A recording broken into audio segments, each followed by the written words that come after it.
Before we get into today's interview, I'm here to let you know that Reading the Room is now on Patreon. If you would like to support the podcast and help me keep Reading the Room going in perpetuity, please consider checking out the Patreon link below or in the episode notes and consider joining one of two tiers. The first tier is a $3 pure donation tier, which helps me keep this thing afloat, and the second tier is a $5 tier, which gives you access to 1 to 2 bonus episodes a month, which will be chatty, laid-back discussion-style videos with myself and my bookish content creator friends on BookTube and Bookstagram. The subject of those discussions will be a variety of topics, including hot literary discourse, book recommendations, prize discussions, etc. Thank you so much to anyone who chooses to check out the Patreon and consider joining in one of the two tiers. It really means the world to me. This is my passion project, and I've never been more excited about something in my life, so your support truly means the world to me. Now let's get into the interview. Hello everyone, welcome to Reading the Room, a literary podcast featuring author interviews and discussions with bookish content creators. My name is Jalen, also known as The Bar in the Bookcase on YouTube. Today I am joined by Andrew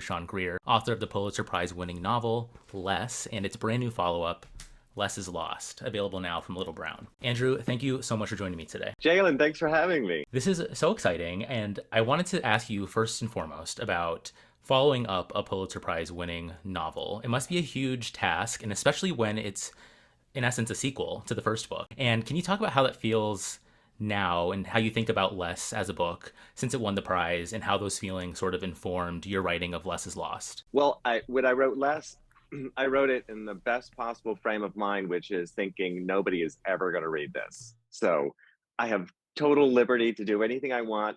I'll put in dirty jokes, anything.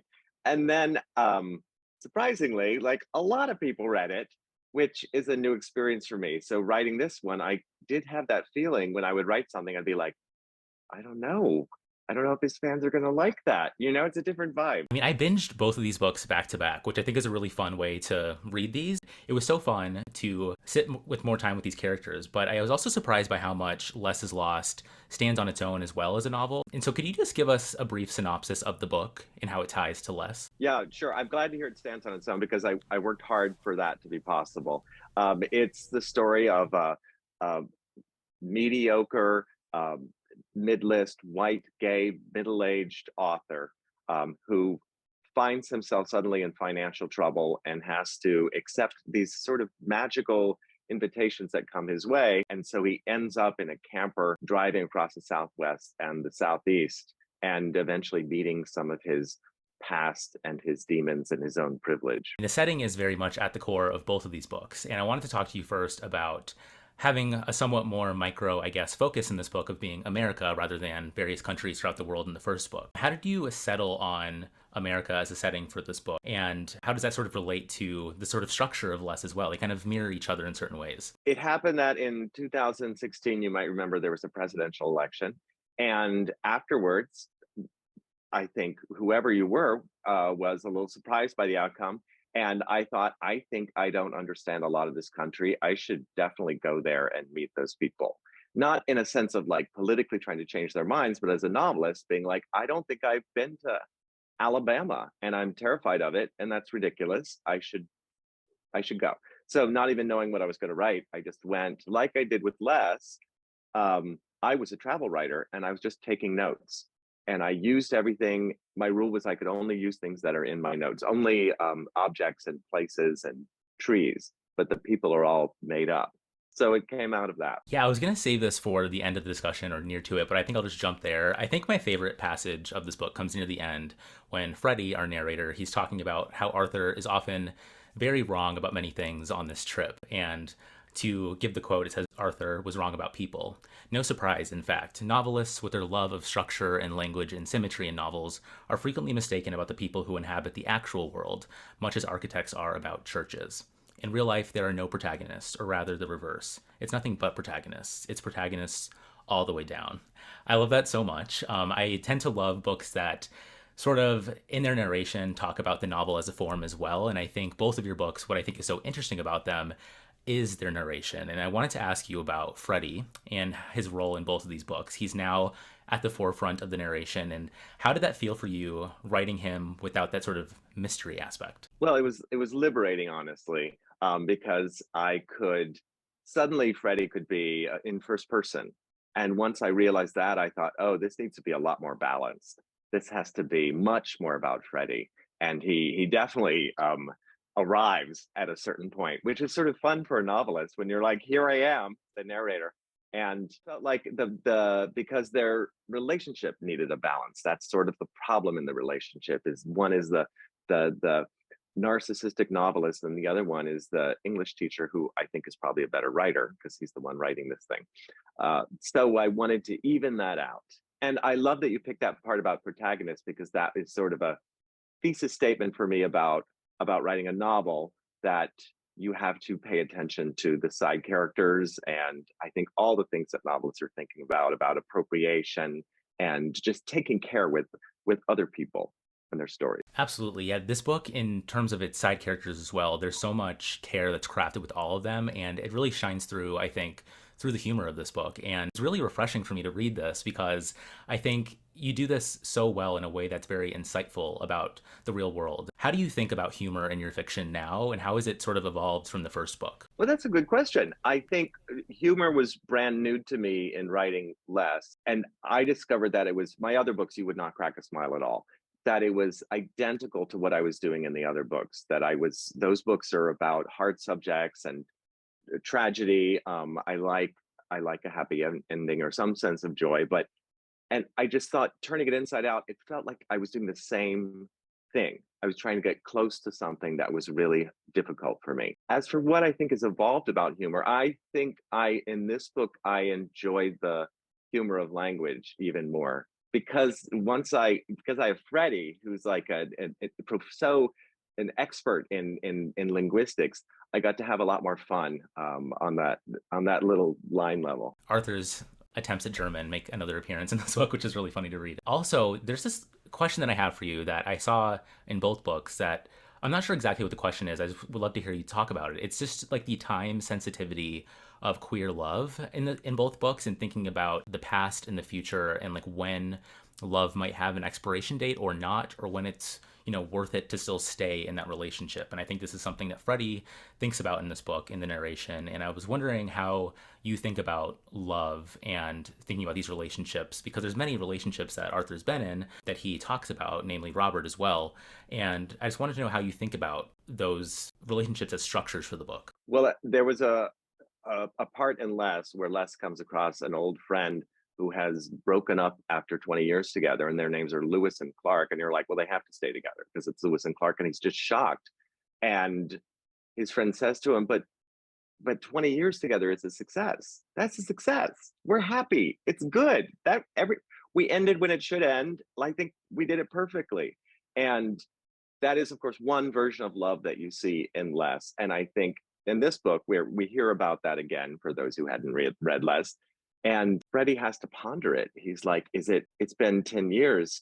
Do we have to have some sort of talk? Like, does it not go on forever? And I don't have an answer, because while I do believe that you should leave a relationship when it is over, and not prolong it, I also am a utter romantic, and will say things to my boyfriend like, well, when we're 80, we should do this, like I'm of two minds. I've been with my partner for a little over 7 years now. We're still together, and something I think about too, just being honest, like it's very nerve-wracking thinking about your future and your past, and how those two things kind of feel like a looming presence on you. But I think this book is very much a case for living in the present and thinking about, well, what am I experiencing now in my personal life and around me? And I think that's really the core of that question. That's totally it. I wish I could do it more. I'm glad it came across in the book, because we should definitely, if you're in a relationship and you're having a good time, just good. What else is there? Yeah. Don't I mean, if there are things like you plan a vacation or you buy a house, do it. It's fine. It can be undone. There's moments in middle age, especially, but I also think at other transitions earlier, where you look around and you're like, well, what were the other possibilities that I missed? Am I a different person now? Could I love a different person? Would I be loved by a different person? And those are moments of panic. But if you're not in one of those, just enjoy yourself. Aside from just like the relationships in this book, there are some new familial dynamics that are introduced in this book, which I really loved, namely Arthur's father and sister. I wanted to ask how those two characters came to you in writing this book, and how you went about crafting them. I have no earthly idea. His sister showed up sort of halfway through writing the book, and I just had such fun writing her that I put her throughout the book. And I never had any idea that he would meet her. She just seemed helpful as someone to bounce ideas off. And this I like it when people are sort of tough with Arthur. I find that really fun. And his father was not in the first draft at all. And so that was when, as a novelist, you look back at the novel and you're like, what is this book really about? I knew I thought what it, and then I realized, oh, it is about fathers. It's about generations. So he had been mentioned briefly in the first draft, and I was like, I know what has to happen. So I know that sounds crazy, but it's true. Yeah, no, I loved those dynamics. And I don't know if this is too soon to ask you about this, but is this, do you think, like the finale for Arthur Less, or are we going to see more? Because like I would read anything that you write with him or otherwise, but of course, when you close the book, you're like, damn, I want some more of this. But I understand if it's the end, it's the end. That's sweet to hear. My agent did say, now, Andrew, the next book isn't going to be another Less book, is it? And I said, no, I am writing a different book, but I am going to like pass it to my future self if I'm ever in a mode of like that I have a story that I don't know how to tell. This one I have found is a really great narrator and protagonist to work through whatever I'm going through. So I'll leave that for myself later. Yeah, absolutely. I mean, I think it kind of ties into the themes of the book as well, and thinking about how these characters can sort of, I don't know, maybe help you in the future as a novelist. I mean, I'm not a writer myself, but I'm always interested to ask authors about like what structures help them sort of craft their books. And, one answer of that is character. Arthur is incredibly lovable and memorable, and I just love him as a creation. So, I mean, going to a separate topic, I guess, I wanted to ask how Proust and Moby Dick inform this book, because the epigraph is, and the man that has anything bountifully laughable about him, be sure there is more in that man than you perhaps think for, which I think is an incredible way of talking about Arthur Less. So how do you think about Moby Dick for this book? I had never Proust. I have read a lot over the years, and I know that sounds so pretentious, but I certainly the first time I read it, and I couldn't make any sense of it, but I just drank it up. And then I've taught it, and so I turned to it a lot because Proust is someone who is a romantic almost. Like at the last second, he's like, "But love slips away," and that feels really honest to me. When first time I read it, I felt like it was the first time an adult was talking honestly about love to me, and not just the sparkles and or tragedy. And Moby Dick, I had never read until the pandemic when I was in the middle of writing this book, or I'd read parts in like grade school that were super boring. And I read it and I was like, no one told me it's a comedy. It's hilarious. Like it's really, I just totally enjoyed it. And so when I came across that sentence, I thought Melville is talking about Arthur Less. He's saying that there is, even though comedy seems like something light and with no substance, actually comedy gets deeper into things, and a funny person is thinking about things perhaps more deeply than someone who's super serious, and I like that. Do you have any books that lean into comedy aside from Moby Dick that sort of informed your creation of both of these books? I would say John Updike books. I know he's not really read anymore, but if you read the Beck books, they're pretty funny. They're kind of misogynist. You have to kind of go in knowing that's what you got. Graham Greene, his entertainments, not his dramas, Power and the Glory or something like that, but Travels with My Aunt. You got to read Travels with My Aunt. It is just fantastic. It's hilarious, and it just makes you well up with tears. And it's, for some reason, Graham Greene I thought got closer to what he wanted to say about the world than in his silly books than he did in his serious books. I know Graham Greene is an author I've been wanting to read for a while. I didn't know where to start, so thank you. Go Travels with My Aunt, but don't watch the movie with Maggie Smith. You'll be tempted because you're like, Maggie Smith. No. Okay. If only they'd adapted it. There is a theatrical version that I saw a while ago that I think still makes the rounds.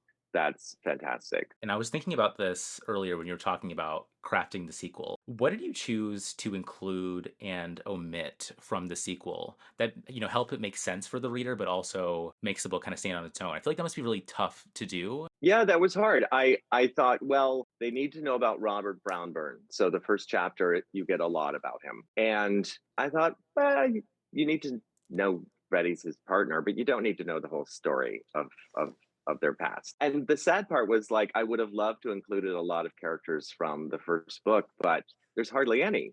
it just didn't move that way. And my favorite character from the first book, who's Zora, who's his British friend he meets in Morocco, I didn't know how to get her in the book. She doesn't live in the United States, so I got her into a text message because I was like, I just had to have her there somewhere. You have a favorite character in this book? Any of like the side characters that he meets across in his journey? Well, I mean, of his family, I love his sister, but of the side characters, I think I liked the woman who runs the theater troupe.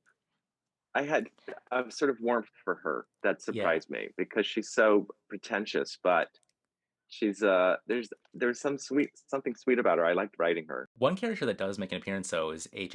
Mandern, who is a big part of Uh, this book, which I love. And there's this one section that I love so much, and I feel like it's sort of a core of this book too. He's asking Arthur about being a writer and whether it's worth it. And he says, "But Arthur, there is hope. We are that fraction of old magic that remains." And I wanted to ask you about that idea of whether, being a writer is worth it and how you think about your profession as a novelist, how you thought about that question yourself. I struggle with it. Some days I think, what's the point of being a writer? It's not at the center of American culture, at least. And I will watch a television show and think, wow, they really nailed it. Why am I doing what I'm doing? I should do that. That's getting to it. Or you feel like if every child in America had to read To Kill a Mockingbird in middle school and people still come out racist and thoughtless, then are novels really changing anyone? And then other days, I see books being banned in Florida, and I'm like, oh, we must be dangerous. Like I guess we're doing something. This is changing people's lives. Like there are trans kids who are reading books and and finding their path and happiness, and people are trying to stop that. So we have to keep going. These books are so important for so many people, and it was really exciting. Like, I only got back into reading in 2019, really. So I sort of missed when like this was, everything was going on with your book in 2018. But it was really fun to sort of catch up on the conversation around Less, and it was so exciting to see that it won the prize. It was interesting reading Less because the book is thinking about literary prizes and thinking about the impact of books, and then you went on to win that prize. And so how was that feeling for you? I know this is, and how do you think about it now? Like, does it still feel incredible? Because I can only imagine that must be wild. But this book is also kind of like, it pokes fun at literary prizes too. So I love that idea of thinking about humor in that. Well, yeah, it's still fantastic. I gotta tell you, it's still like, something to hold close. I'm like, I want a Pulitzer Prize. It was, but Less is a book about an author thinking like, why do I keep doing this? I don't know, because it's very hard to write a book. Like, why do I struggle like this? I can't pay my rent. I have to do these humiliating things all the time. And so for Less is Lost, I thought, well, I'll try to make fun of myself as usual, and I'll make fun of a literary prize and the mess they are trying to put it together, the vanity and secrets that are involved, and who knows why someone gets picked. One thing that really plays well into both of these books, and I think you do it so, it was awesome to see you do this again, was the ending of the book. I don't want to spoil it, but I think you are a master at a good ending. And I guess broadly speaking, do you know where the book is going to end before you get there, or do you kind of surprise yourself with how it all wraps up? I do know where it's going to go. I will say, I think I'm good at endings. I'm so bad at beginnings. So anyone who picks up this book, just keep going, keep going. I struggle with there's so much information to get out. It's not my favorite. But endings I really love doing because I've I know exactly where I'm going. I will say I had a different version of the ending in the first draft, wildly different, ended on a different coast. And I changed it completely and took a train trip in order to research it. So I'm glad you liked it.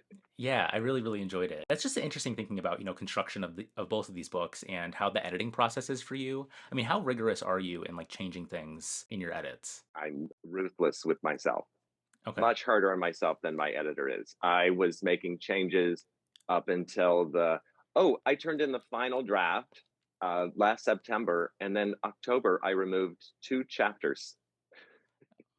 But previously he had gone to the Northwest and the Midwest, and I was like, why are those in there? It's a road trip across America. Just simplify it.